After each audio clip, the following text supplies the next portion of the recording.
And you know, that's probably what's going to happen. You know, you saw Mick Jagger is invincible.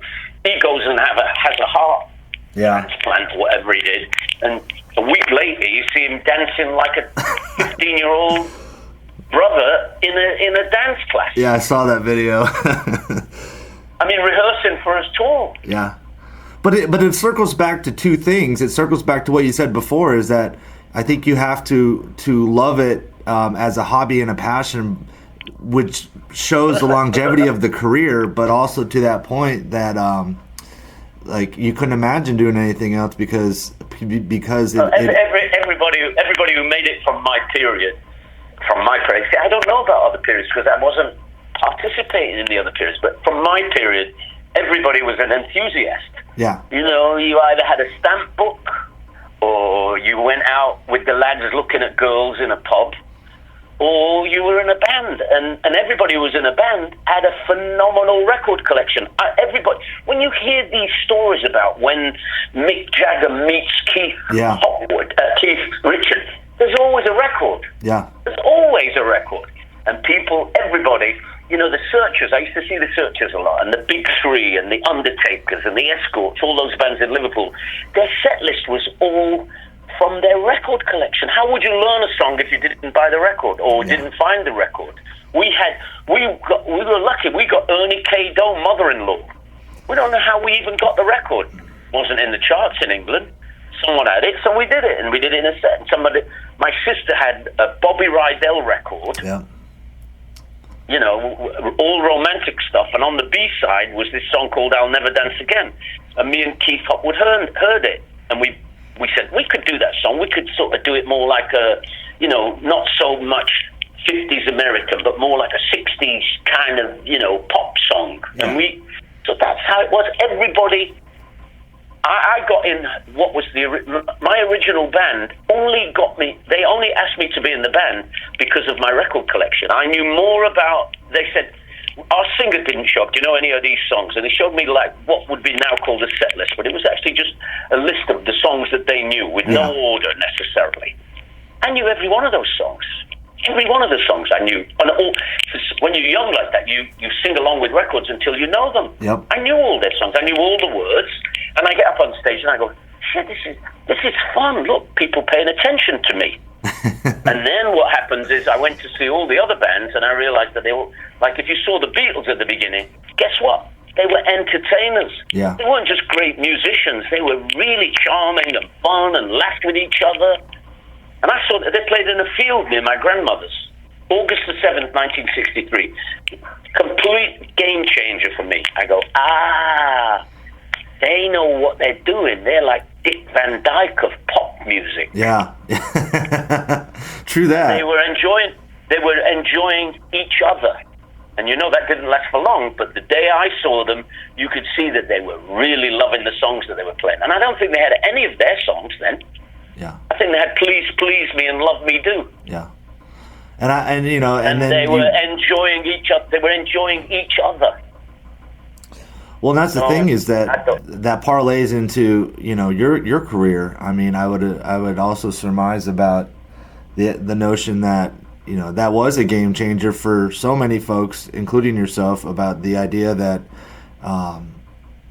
you know, the presence was just as important as the songs too. And that's why I said Echo and the Bunnymen, because they got a singer who connects with the audience. And I remember once I see Third Eye Blind, and the lead singer from that band, somebody handed him a bouquet of flowers, and he threw it behind the drum kit, and every man in the audience went, "Oh dear, oh dear." Not the women, but all the men went, "Oh no, that is really shitty. That is really a shitty thing to do."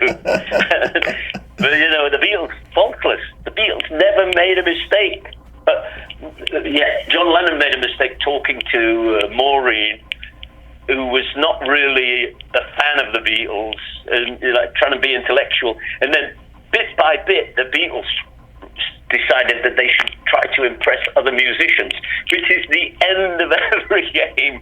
The end of every game. Like the Stones make fun of people who try to impress other musicians. We're not we're not Jimi Hendrix. We just know how to play these songs better than anybody else. Yeah, exactly. and but the Beatles, remember, they got on that thing that they really wanted to be.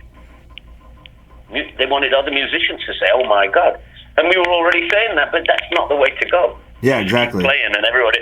If you just keep playing, I mean, now everybody will say Paul McCartney is the greatest musician of his generation, and very few people can argue with that because of his unlimited amount of hits and the way and his musicianship. And then you go back and you go, shit, something, that George Harrison song. If Paul hadn't have put that bit on it, it might not have been as big a song as it is. So and it all becomes back to. But they didn't need to impress anybody. They should have continued to want to impress teenagers. Yeah. Forget Bob Dylan's fans. We don't care about them. Let him have them all. Peter, Paul, and Mary, all that. You can have them all. Remember the Eric Clapton, when he came to America the first time? I saw them on that tour. I saw them in LA, and I, how's it going? And he goes, well, this is easy because he says they're all a load of folk singers. Oh, that's great. He got to San Francisco and there was no rock and roll. It was all folk singers. It was like Michael Rowe, the border shore. It was easy. We got In My White Room with No Curtains. It's like easy, isn't it? Yeah. Well, they were all folk singers at the time. You won't believe we're on the eve of destruction. Brilliant. Well, that's what you've got to be. My final question is, you've had a life creating and performing music and traveling the world and meeting people from all walks of life. What does that taught you about what it means to be a human being? I'm grateful. Gratitude is I wake up every morning and I look out the window and I say, thank you. Whoever got me into this spot, I don't know. I got a good family. I got a great career. I make loads of money doing something that I love. And, if I'd have been a stamp collector, I would have been I would be now trading and probably make 100 times more money. But I do what I like and people still like it. And, sometimes when I do Mrs. Brown, You've Got a Lovely Daughter, the whole Stanislavski thing, it can work. It can still work for me. So as I got more and more experience, I made more things that were unusual work for me. And, to be a human being, I'm grateful that I lived in probably the best 50 years that any man could have chosen. Yeah. My parents weren't so lucky. They lived in the worst 50 years that could have happened, when they were young. Yeah. 2 world wars and, grandfathers in prison in Iraq and stuff like that, And me, I've led a charmed life. I've met all the great people. I wanted to meet Elvis Presley. I met Elvis Presley. He was really nice to me. Of course, I met all the Beatles and all the Stones, and they're kind of not even like stars in my head. But I met Elvis. He was nice. I met the Everly Brothers. They were polite and charming. I met Roy Orbison. Wow. I met all the people I wanted to meet. Johnny Cash took me for a drink. John Lennon took me for a drink, and I don't know how many people could have had so many good experiences as me. Well, I really like that. I'm a big fan of the idea of gratitude. As a music journalist myself, it's, I kind of stumbled into this industry and I love it and it's what I enjoy doing. And I feel very grateful that I get to have, experiences like interviewing the musicians I have a lot of respect for, like yourself included. And it's fascinating. I'm glad I'm one of the. But you see, but still, if you think about the chances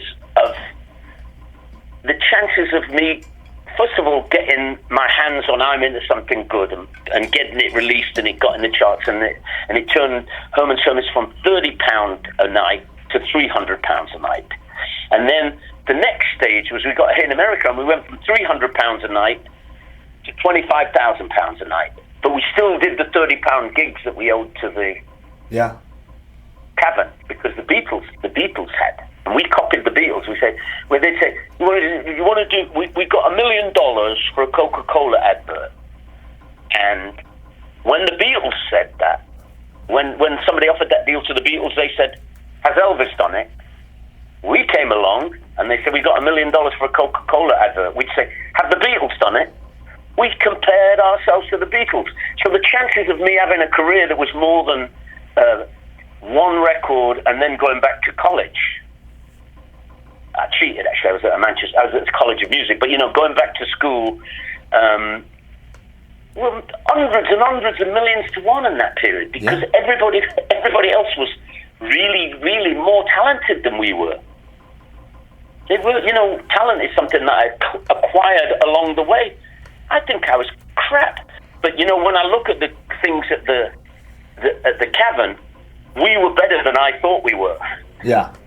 Well, it's one of those things that it goes back to what you're saying, though, is that you were persistent, and the persistence is what probably led to not only longevity, but also you wanted those talents, you wanted to pursue that, and that's what has, And Gareth, but I just let me throw this one in because somebody was asking me to get a picture of me and Elvis Presley. Somebody wanted to write a story about me and Elvis Presley because I know his wife and Priscilla, and I'm like a really fan of Elvis as a singer. As a singer, people don't realize that he wasn't just like Elvis the Pelvis.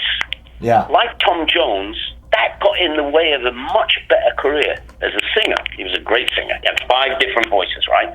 So they're looking for this. Tell the story. Have you got a picture of you and Elvis? So I go, obviously, like everybody, I went on the internet, and there's a story there. Herman from Hermits meets his idol, Elvis Presley, in Hawaii. And there's a picture of me and Elvis standing there. Cute picture. I never knew it existed. And he says, Peter Noone is on a 360-day tour. Wow. And on his day off, he's come to see Elvis Presley. So you see, Herman's Hermits came out of the Coffin Club in Bolton and the Cavern and the Oasis, little tiny clubs, to a 360-day world tour. Because obviously our agents will get as much money as we can for them because they'll be back at school by next year. Yeah. Nobody believed in us. It's like I make a joke all the time. Our first album was called, the label in America called it The Best of Herman's Hermits. You weren't done yet. But that's the way it was. So we just lucky bastards, and my luck was that the guys in Herman's Hermits were nice people. There was nobody that needed a beating. Yeah. And that wasn't necessarily true of the first 3 bands that morphed into Herman's Hermits. A lot of people needed beating up.